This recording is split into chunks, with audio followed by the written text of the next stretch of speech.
рустамбеки 4 сола ки рӯзи 21 март дар шаҳри сарафшан даруни деги суманак афтода буд, дар бемористони ин ноҳия шаби гузашта ҷон додааст. Анварҷон Орифов, мудири шӯъбаи ҷарроҳии кӯдакони ин бемористон, дар суҳбат бо Радиои Озодӣ гуфт, Рустамбек бо бадани сӯхта дар ҳолати хеле вазнин 6 шабона рӯз зери нафаси сонъӣ қарор дошт ва дигар ба ҳаёташ барнагашт.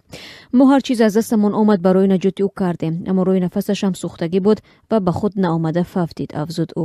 ба қавли ӯ 75% бадани Рустамбек, сару рӯ, дасту по ва роҳҳои нафасаш сӯхта буд. Ба гуфтаи сокинони огаҳ аз ин ҳодиса, Рустамбекро шаби 21 ба 22 март падару модараш ба ҳавлии яке аз пайвандони хонавода ба маъракаи суманак пазӣ мебаранд.